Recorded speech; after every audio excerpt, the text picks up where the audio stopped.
Hello, and welcome to Episode 4 of the Aaron and Dale Show. I'm Aaron Arnett, he's Dale Mell, and today we'll count down how many razor blades we found in our Halloween candy last week. I was thinking about that again. Razor blades and apples. Yeah, So that's was I. not good. And in today's journey to Fresno's past, we'll talk about one of my favorite topics, and that's drive-in theaters. I tried that over at Edwards before they changed to Regal. My car didn't fit through the door. Took you a second. We'll talk about one of the worst decisions road designers have made in our personal problem of the week. And it's all next on Fresno's premier podcast. Summer sports get just a bit too long. May we suggest an answer with this song? King size Coca-Cola gives you that refreshing new feeling. That feeling, refreshing new feeling. King size Coca-Cola gives you that refreshing new feeling. Get that feeling with the Coke. You get sing. Yes, Coke and the King has more for you. The great big value, Best Buy too. Cause after you pour, there's so Much more. King size Coca-Cola gives you that refreshing new feeling. That feeling, refreshing new feeling. King size Coca-Cola gives you that refreshing new feeling. Get that feeling with the Coke in the king size Coke. News this week. What's going on in the news? News I this don't week. know. Yes, you do. No Former idea. Vice President Dick Cheney passed away at the age of 84 on Tuesday. Cheney was vice president under President George W. Bush. Fun fact. This is a fun fact. He was the first vice president to shoot someone in the face while in office. Is that true? It was an accident. You don't remember? Don't you have the dueling pistols before that with Andrew Johnson? Well, did he shoot him in the face though? No, he didn't shoot him in the face. Because this was in That this was in the happened face. on February 11th, 2006. It's my When wife's he birthday. shot Harry Winnington, a 78-year-old Texas attorney, with a 28-gauge Perazzi shotgun. Can you imagine the rest of that guy's life of Whittington, the guy he shot, his life? Have you ever played that game Two Truths and a Lie, Dale? No. Okay, so Two Truths and a Lie is this game most people probably know about, where it's like when you start a new job or you're doing some sort of team building thing at work, and they'll say, okay, you tell two truths and a lie. We'll try to guess which one is the lie. Imagine this guy. Yes, I've been married for 40 years. My wife was born in it was born in March, and the vice president shot me in the face.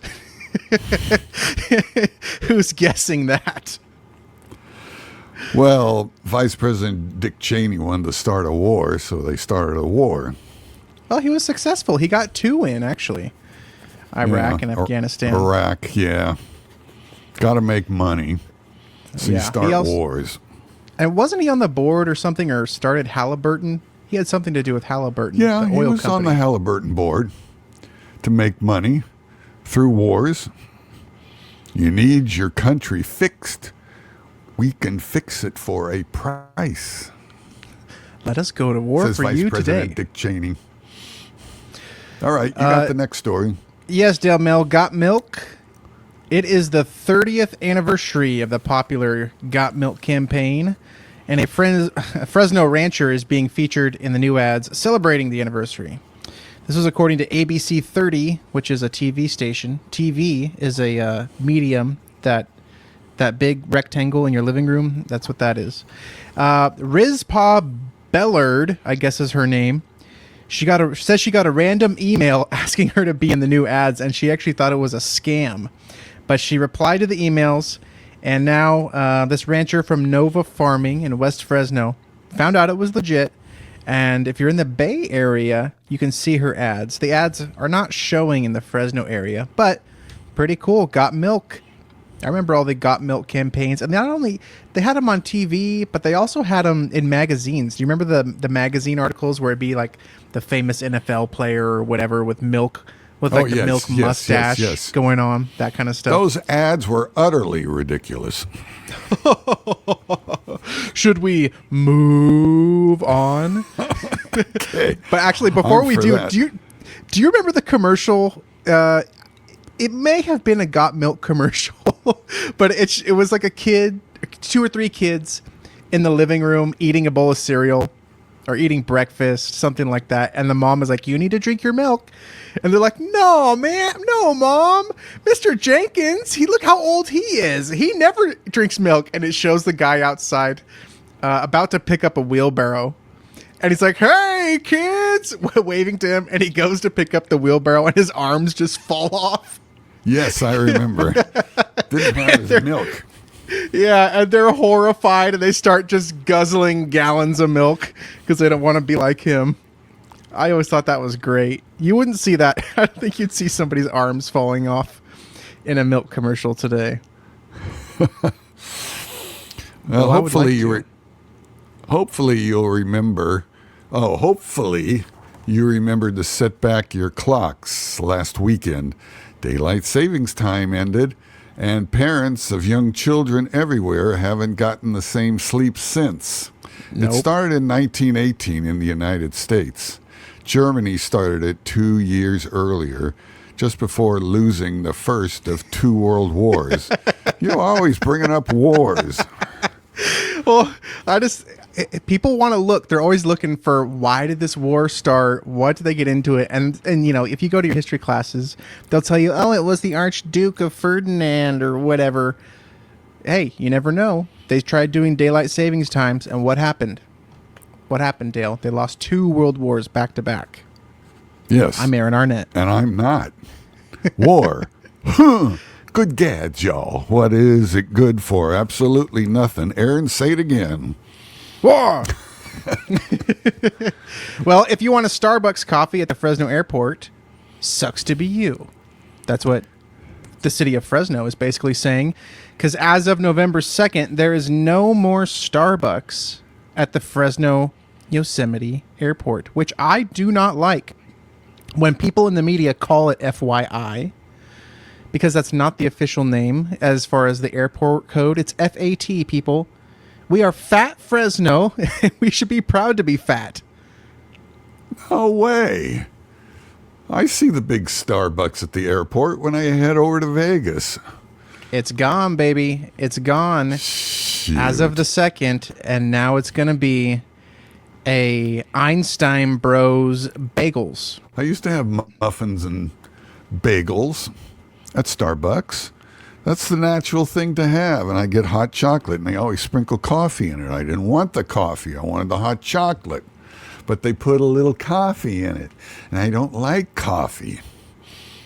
So they tricked you into drinking coffee? Yeah. Well, what did you order? For a chocolate drink, but it always has a little coffee in there. Don't want the coffee at Starbucks. I want the chocolate syrup only. Well, then good news for you, because there's not going to be a Starbucks at the airport anymore. It's going to be an Einstein Bros Bagels.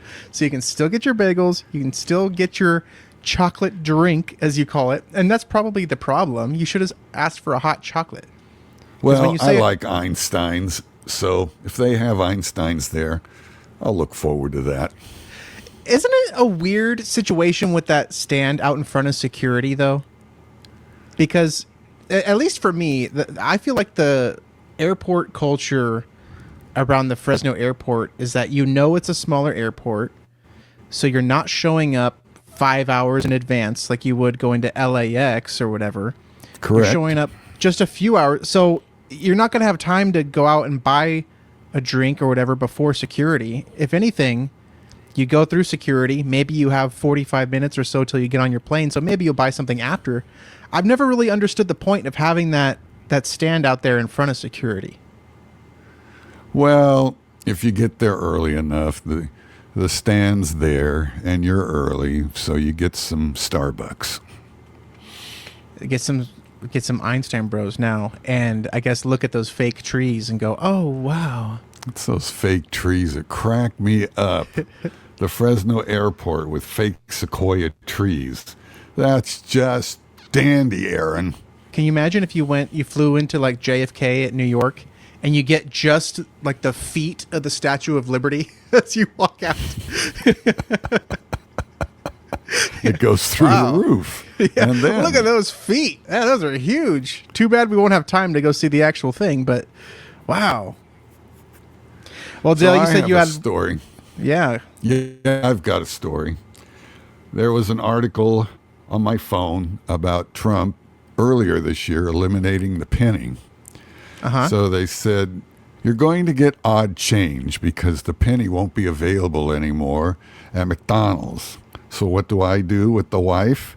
We head to McDonald's, told her gather all the pennies and hand it to him.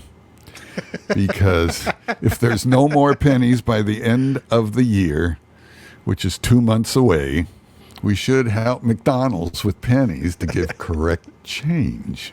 Here's my change in pennies, so you have pennies for exact change.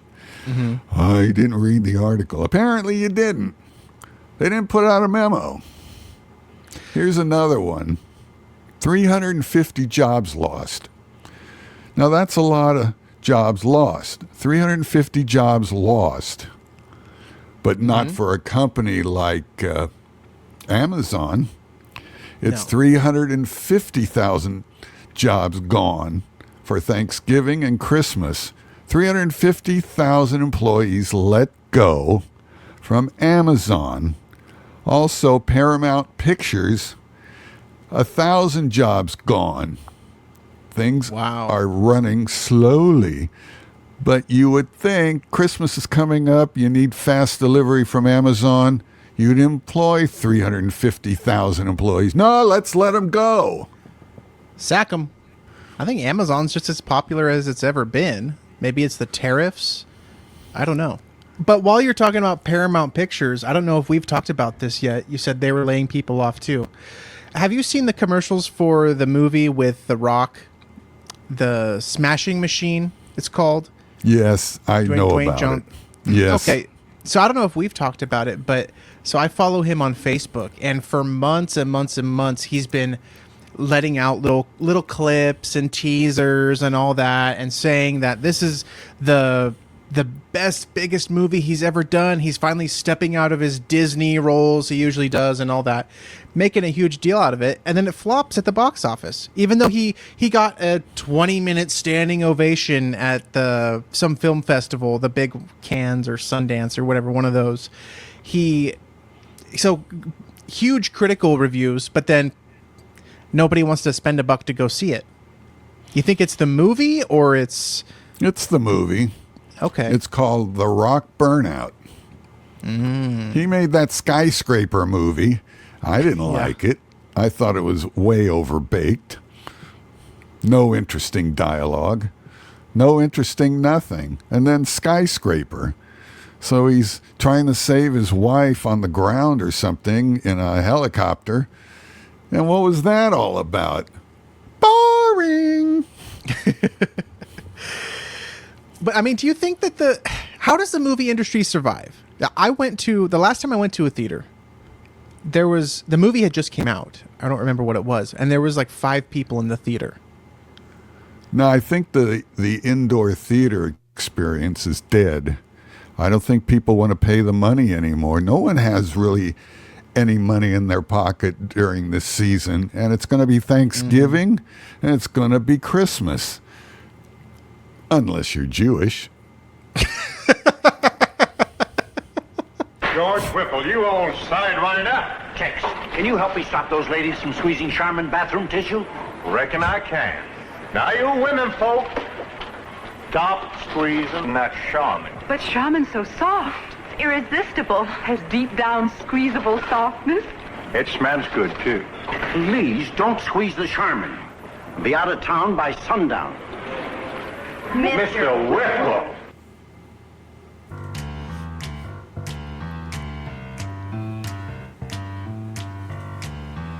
And they still have cards for the other holiday.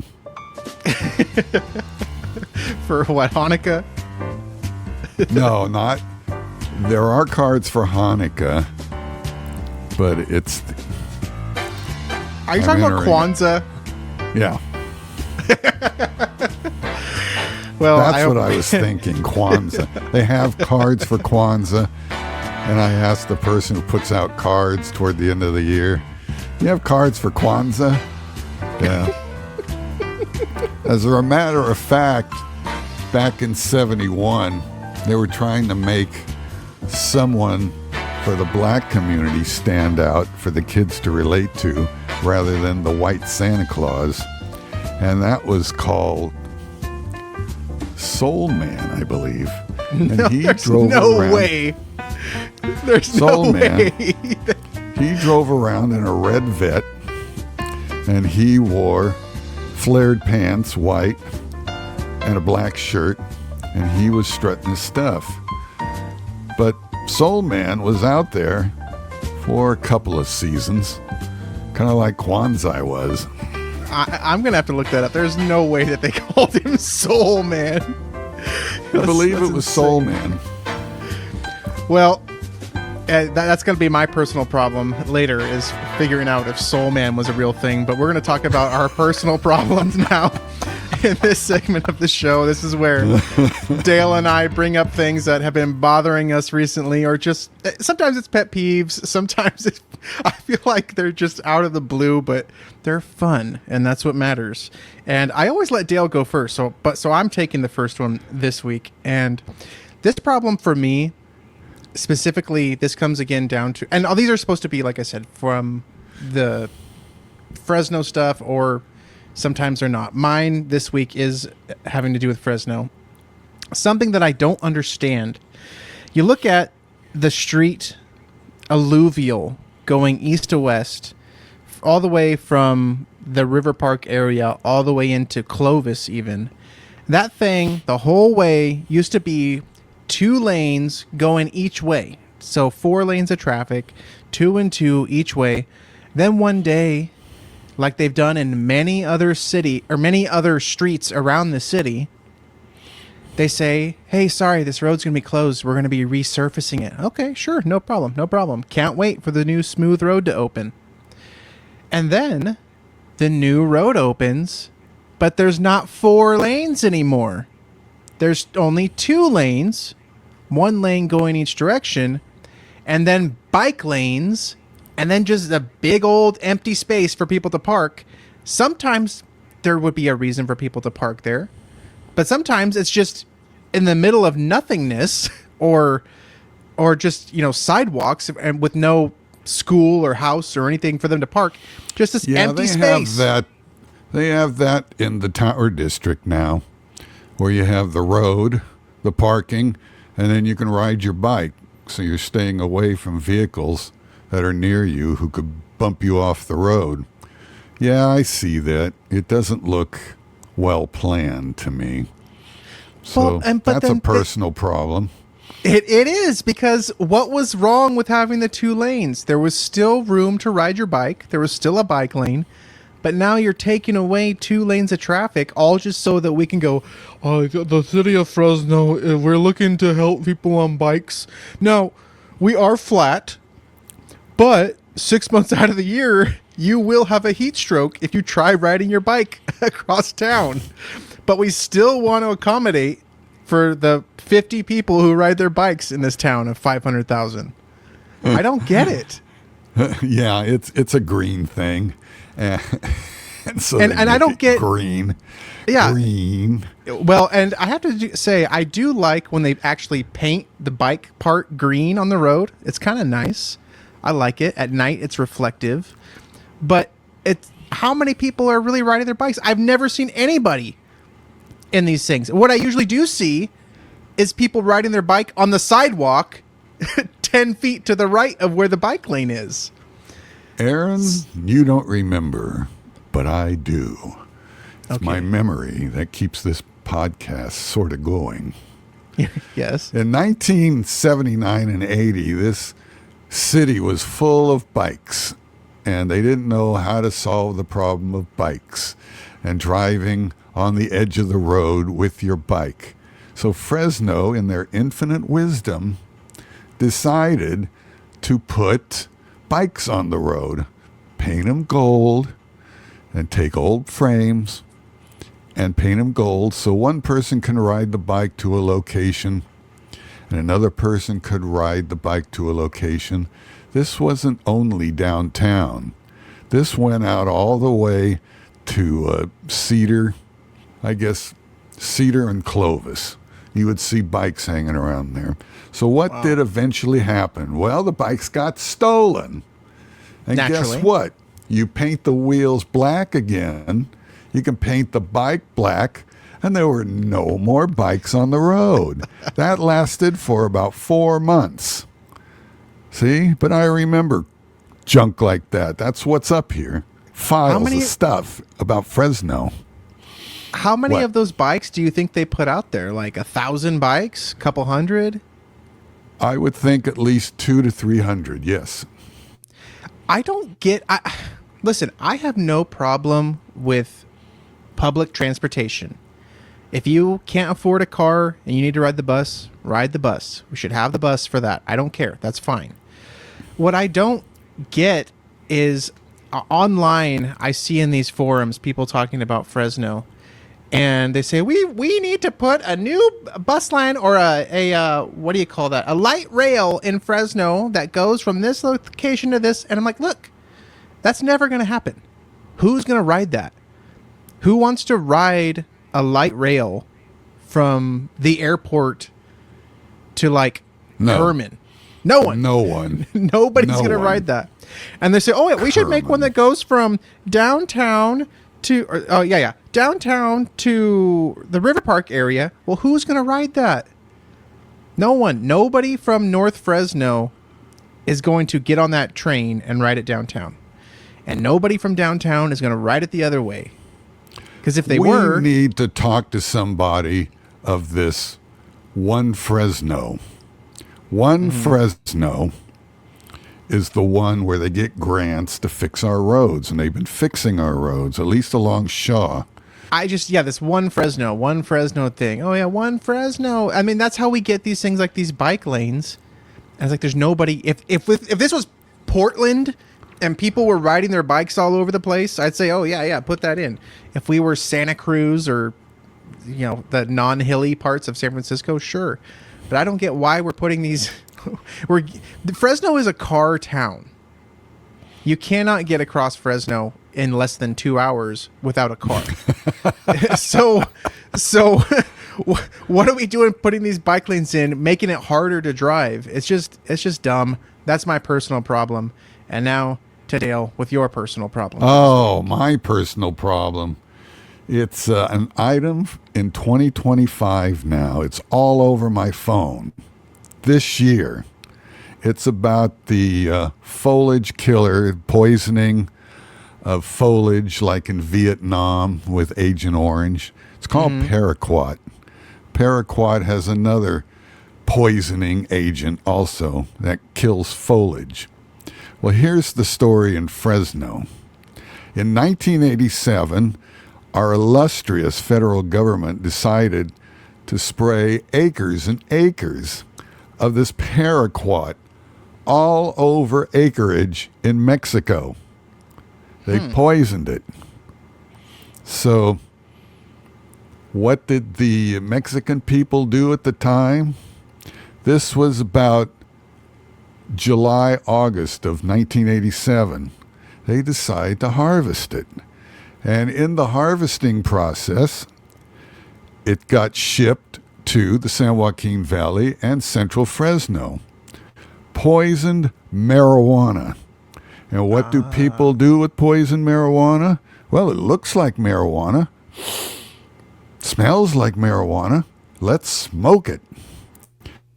So all over the news in September was paraquat poisoning from Mexico to Fresno City and County residents. What happened? It burnt their lungs. I feel sick. I don't know what to do. Nerve bag. So they wind up in emergency care at the hospital. And the 3 television news networks on news decided to report on it. And now it's forgotten. But now they want you to know about Paraquat for Alzheimer's disease. Did you get Alzheimer's disease? No. Marijuana smokers smoked it in 87 and their lungs were burning. It's like Elvis. I got a hunk of burning lungs. Hey, I got a hunk of burning lungs. Anyway, I can't believe that our federal government did that. And now Paraquat's outlawed after people are all burned up their lungs with it. So that was a foliage in Vietnam. It could be Agent Orange. And here we got it in the Fresno area in 87, smoking dope, burning your lungs, going to the emergency room at the hospital. Back to you, Aaron. Well, it just goes to show that I guess we should be careful what we're doing in other countries, because it's like what goes around comes around. You don't do that. You don't spray Paraquat on marijuana, expect people to be happy. Oh, my lungs are burning. It's a new sensation. This is I better better go to than the hospital. it's better than the twist. It's the locomotion. Whatever happened to my Transylvania twist?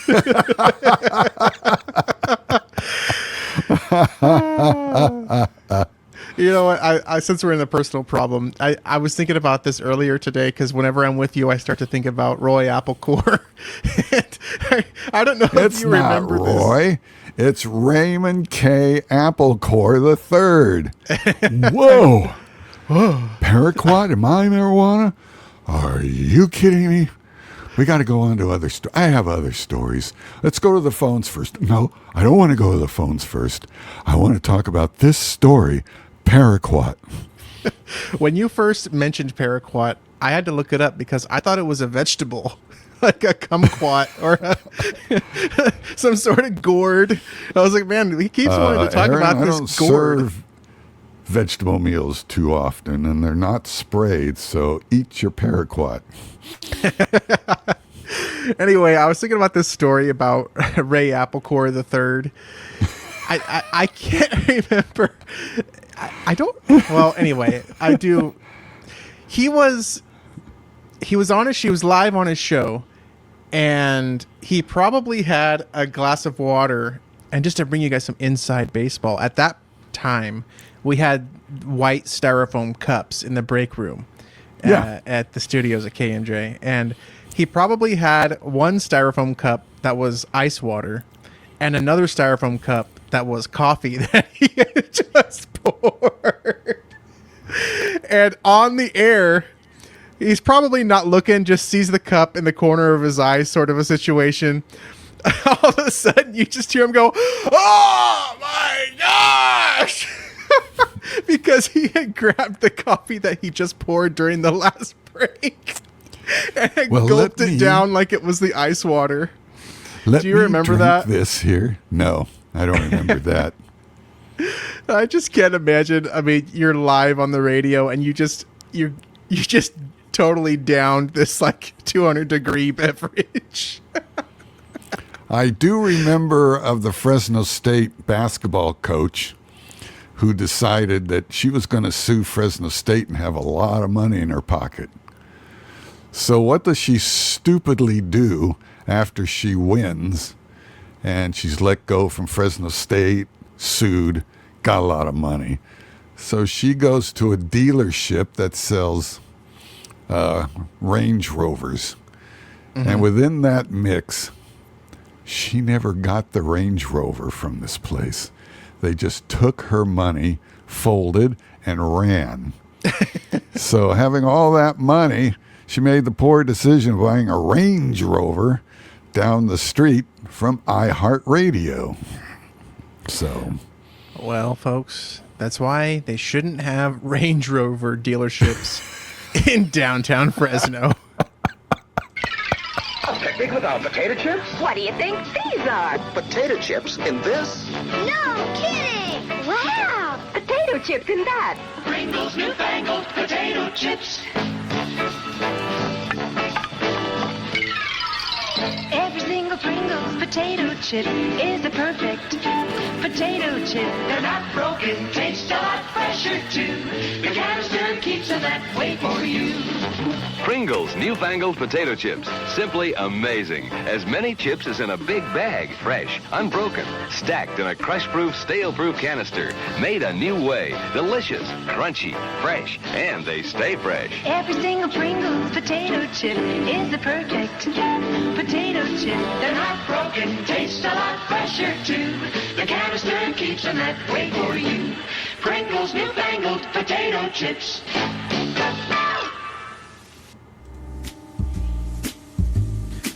Well, folks, I just want to remind you in this our heinous profit break that if you go down in the show notes below, you can click a little link to check out our official Aaron and Dale Show hat. It is beautiful. It is black, or negro, as our Spanish-speaking folks would say. And it's got our little show logo on it, and it looks great. And one of these days, I'll get one, and Dale will get one, and we will wear them on the show. It's called product placement. That's what we'll do.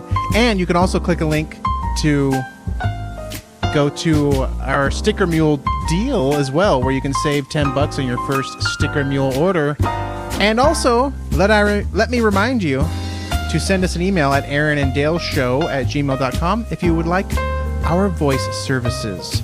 Dale can do the low voices. I can do the more childlike sounding voices. And we will have a great time. So thank you. And this What is this? This is our this two voices. Well, you have a bass speaker and you have a high end. What are you gonna do? Have mono and have Aaron on the high end and me on the low end? What is that? We'll both voice the commercial at the same time. and With splice it echo and together. reverb and We'll call it the Wall of goodness. Sound. We'll call it the Wall of Sound. All right, this is our main event, where Dale Mel is going to tell us about his subject of the week. Dale Mel. drive-in movies. Drive-in movies. You know most all of them, but one of them doesn't appear anywhere. It was a drive-in theater. I know it because I went there in 1977. But let's do a trivia question. People still want to answer this question. Where was the walk-in theater that showed A Hard Day's Night with the Beatles? What was the walk-in theater? It doesn't exist anymore, but people want to remember it. I'll tell you at the end of the program, and then it got a second name in 72. But in 1964, this dirty, dungy theater showed A Hard Day's Night with the Beatles. Which walk-in theater is it? All right. First off, the first drive-in in Fresno was the Starlight Drive-In. It opened in May 11th, 1949. It was a two-screen at the beginning. The first one was built by Robert L. Lippert. And I don't see it among my notes, but I know that's true. He was a low-budget producer of motion pictures. In 1950, he made the sci-fi movie Rocket Ship XM. That's a Robert L. Lippert movie featuring Lloyd Bridges. Now, it was supposed to beat to the show because it's cheap. Destination Moon 1950, which was in color, which had a realistic depiction of going to the moon. Again, opened May 11th, 1949, and I went there with my folks in 1958. Where was with it? My brother and my sister. And that was on the south screen, wasn't the north screen. And the Starlight Drive-In closed in 1978, making way for Macy's and parking and other crap. But in the summer of 58, we went there, and I remember the first movie I've ever seen at a drive-in. That was The Shaggy Dog, a Disney movie. I think it had Tommy Kirk in it. And I asked my brother, do you remember the name of the second feature? Because I had fallen asleep. And he said, don't yes, call me ever again.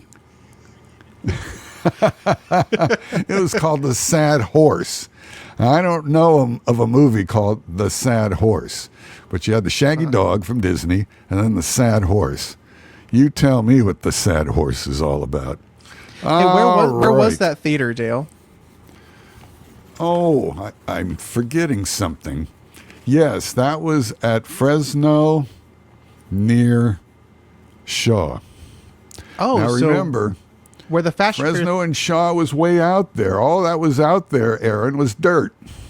Dirt. So this is like where the Fashion Fair Mall is now. Correct. That was a drive-in theater. Yeah, Macy's. Wow. The Macy's area. Wow. Yeah, they built Macy's got rid of the Starlight Drive-In, but it's not Starlight, L-I-G-H-T. It's Starlight, L-I-T-E. It's Oh, like that's a you're style. on It's like you're on a diet program. I'm on the Starlight. Oh. I'm going to lose 40 pounds within 2 months with the Starlight Drive-In. Well, see, and what's crazy is that I would never have known that there was a drive-in theater there where Fashion Fair Mall is, because all of my Really? life it's been Fashion Fair Mall. I would took a have never date known. there in 72, summer 72. She fell asleep on me as I'm watching a triple Bond feature. The main feature was Diamonds Are Forever from 71. But I'm going to talk about some movies I saw where. Let's go with the Moonglow. It's big G-L-O, not glow, G-L-O-W. It's at Hughes and West. Closed about 1980, but 1974, my dad, myself, and my brother went to see a double feature. Well, the first feature was a Jeff Bridges movie called Hard Driver. No, that's the video name. The movie was entitled The All-American Hero. All right, then for video, it became Hard Driver. The main feature was the original 1973 Gone in 60 Seconds. It was a double bill. I went back there about 1978 to see some horror movie, which I don't remember. And it turned into apartments because land was getting expensive. The Moonglow ended in 1980 like most everything else. We'll say the year of demolishment was 1980. Here's one.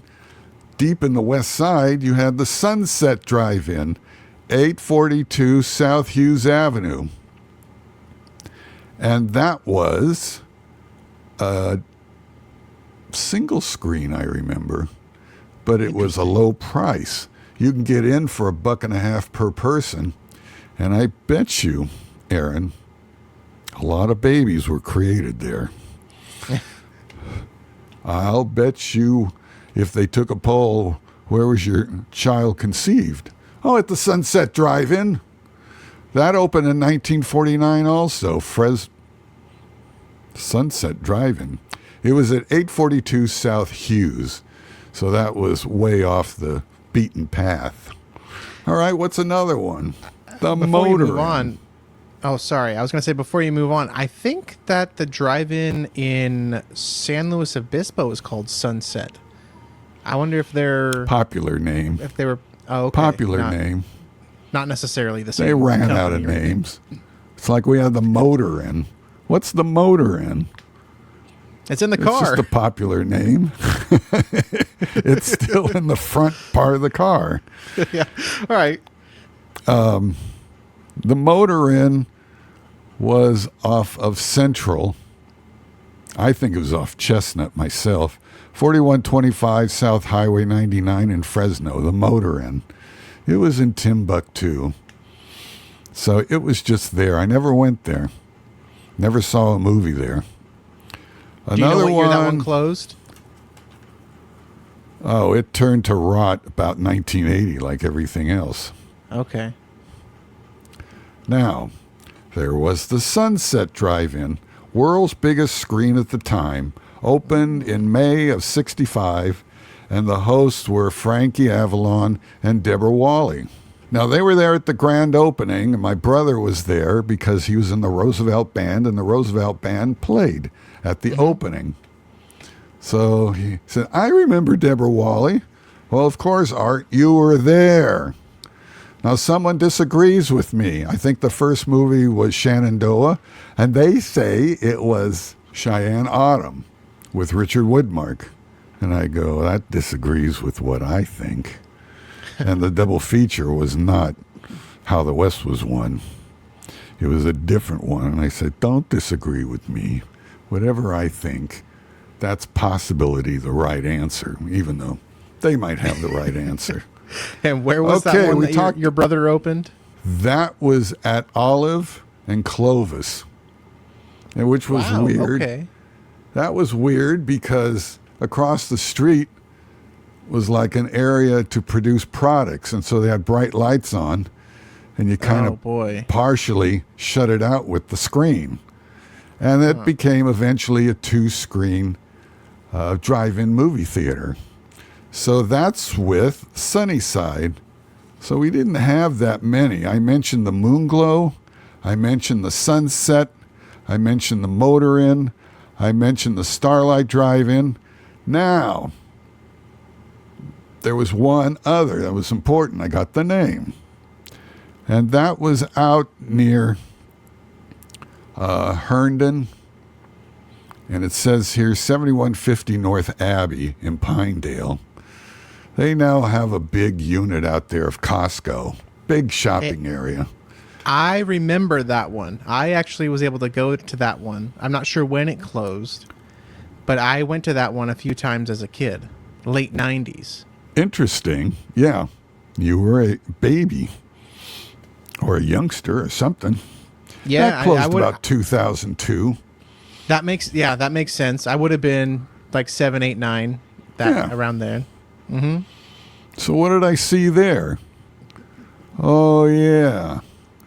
We saw Dead and Buried, and I saw lots of horror movies there around 79, 80 with a particular lady, a date. So there was a lot of horror movies then, and I would take her to see that. There was one time at the theater, Aaron, it was the big 3rd screen, where I'm getting hot and heavy with my date. And I was the last car on the lot. And that was a 55 Buick. That's a great car for a drive-in. And they're showing Revenge of the Pink Panther and something else, and I wanted to see a double bill. And somebody comes over from the projection area, knocks on my window. Are you sure you want to watch this movie, sir? Because we could close down the theater if you plan to leave. And I thought, yes, I plan to see the movie. Can you let the couple alone? They were all finished up, one car left, me on a Thursday.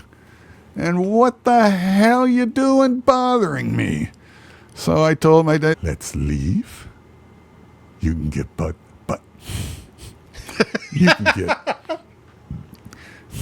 you can get buttoned up, and we'll leave this stupid place. So, edit that correctly, Aaron. Now, a drive-in, you don't even know. I don't even know. There's no name for a drive-in. It was on Ashland between Cedar and Willow. And that drive-in doesn't exist anymore. There's no street there. It was a drive-in theater. So I take it upon myself, Aaron, to try to make this show authentic, was to go downtown to the library and look it up in a phone book, not listed. Also, we looked in the newspaper for advertising for this drive-in. Wasn't there in 78. It was 1977 that I saw a movie with a date who happened to be Mormon. That was Shadow of the Hawk with Jan Michael Vincent. And this Indian had this certain power to block things or to do whatever it wanted. So it took a truck and it created an invisible shield for that truck not to go through, and it just crashed and burnt to nothing. I don't know how they got something strong enough to block a truck, but it was with Jan Michael Vincent. That was 1977, and the double bill, which my date couldn't see because it was R-rated, was called Survive, and that was a Mexican movie, and I think it was a full-price drive-in. It wasn't anything out of the ordinary, but it doesn't exist. I go, how can there be a drive-in I know that was on Ashland Avenue between Willow and Cedar that's now dirt? You could see Blackbeard's from that location. It was catty corner to Blackbeard's. So you see Blackbeard's off to the distance at an angle, like a 35-degree, 45-degree angle. And here I am sitting at a drive-in that I can't even find, looked up, that I had a date for, called Shadow of the Hawk. 1977. Wasn't in the newspaper, wasn't in the Bee, and it wasn't the other. Maybe it's a conspiracy. It wasn't in the phone book, of all things. Phone book. How can you not be in the phone book? That's how I found Woodrow Wilson Park 4, the 4 drive-in, 7150 North Abbey in Pinedale, the Woodward Park 4 drive-in, which you were at. Now I'll get back to the trivia question. What movie theater in 1964, which walk-in showed A Hard Day's Night with the Beatles? Well, that naturally, people answer correctly. That was the Sequoia Theater. And then in 72, it became the Town Cinema. I saw Gone with the Wind there. Then it started showing in 73, 74 porn movies. And it closed up in 1980 like everything else. Torn down, paved paradise, put up a parking lot.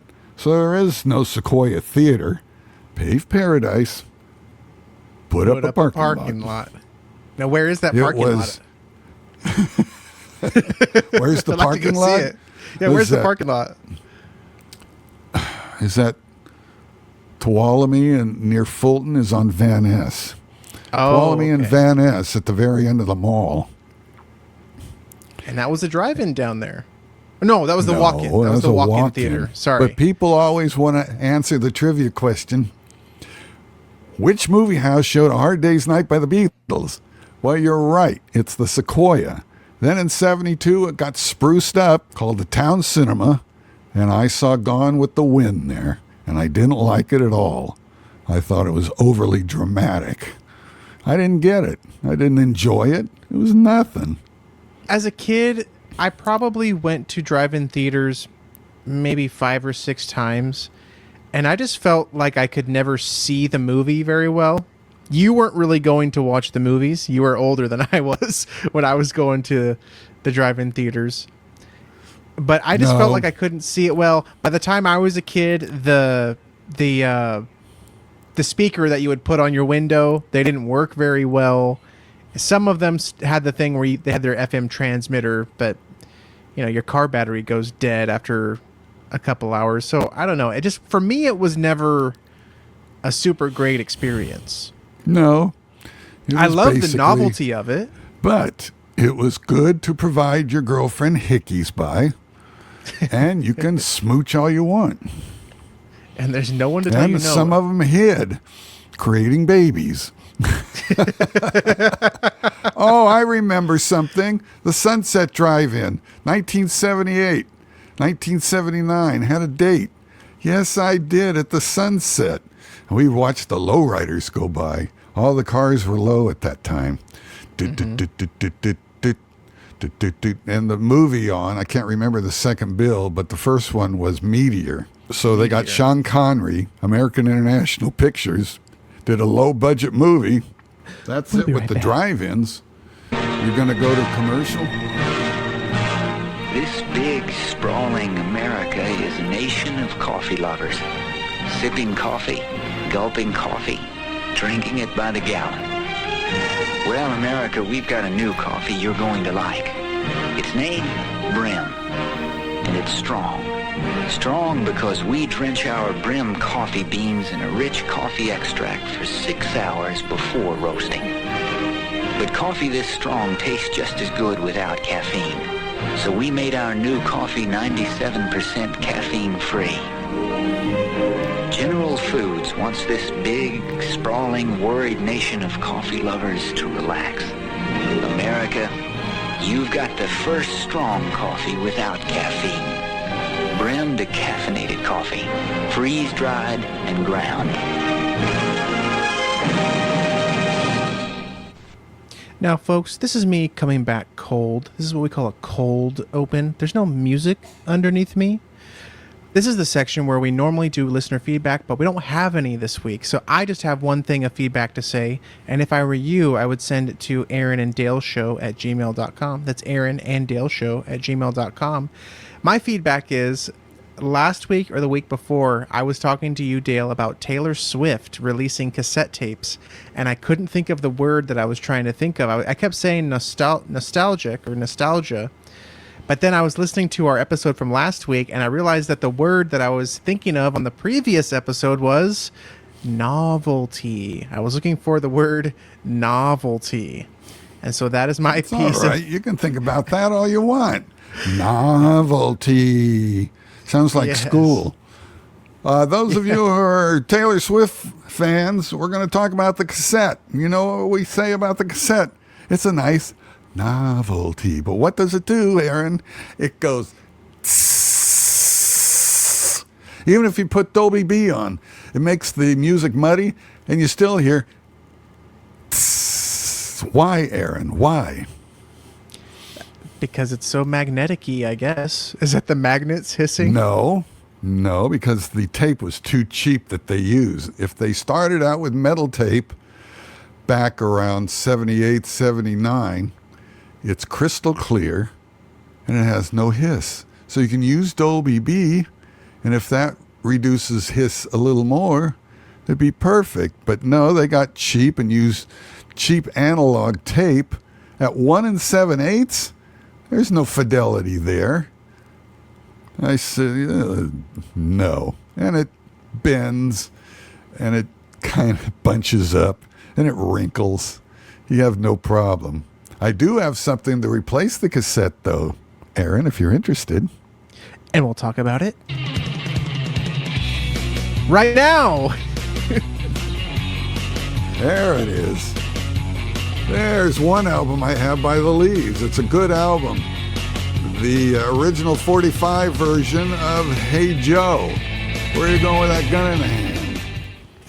It wasn't The Jimi Leaves, Hendrix Hey Joe. that started. It was The Leaves that I just showed.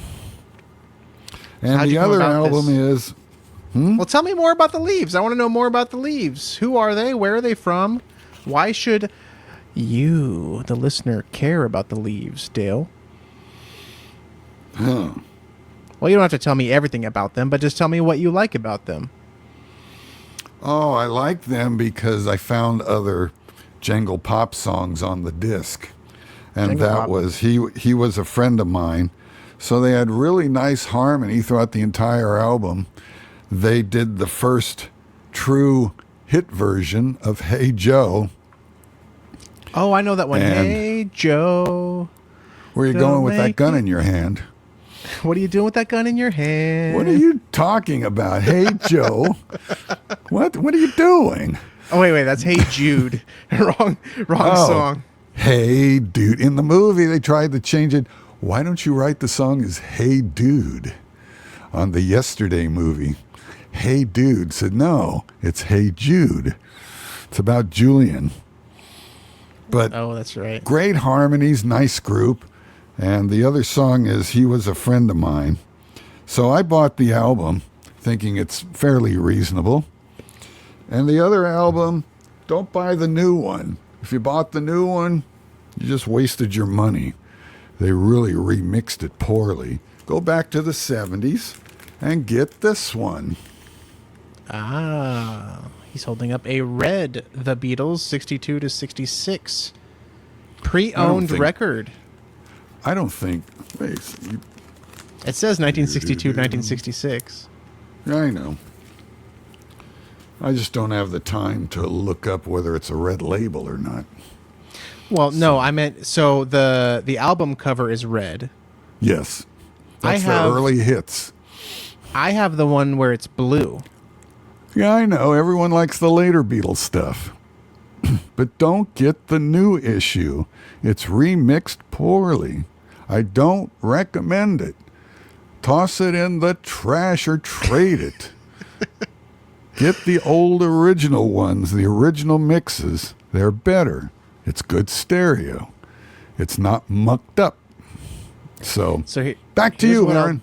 Thank you. Yeah, we're going to wrap this baby up like a Christmas present, which Christmas is only weeks away at this point. But what I wanted to say is I will put links to those albums in the show notes, so that way you can actually look at Dale's show and tell and listen to Dale's show and tell, and then you can tell him next week in our feedback section whether or not you think the Beatles suck. Wow. Here's something I wanted to say, and then it's all yours. You can go. Is the sign-off logo with the B, the Fresno B, on KMJ TV back in the 50s and 60s. The drawing was from Walt Disney Corporation for the B. Really? The Fresno B logo was from Walt Disney. That's interesting. How did you find that out? By memory and seeing that. I read. And I read so far away. Got to get it together today. Da, da, da, da, da, da, da. There you go. Well, folks, that is another episode of the Aaron and Dale Show. We hope that you learned something new. We hope that we made you laugh. We hope that we didn't make you turn off the side of a cliff while driving your car today because you couldn't stand what you were listening to. And if you did, well, then I suppose rest in peace. And if Dale doesn't have anything else to add, I suppose we'll see you next time. Aaron and Dale, the fun never fails. The show's about to set sail. Don't forget to use their Gmail. It's the Aaron and Dale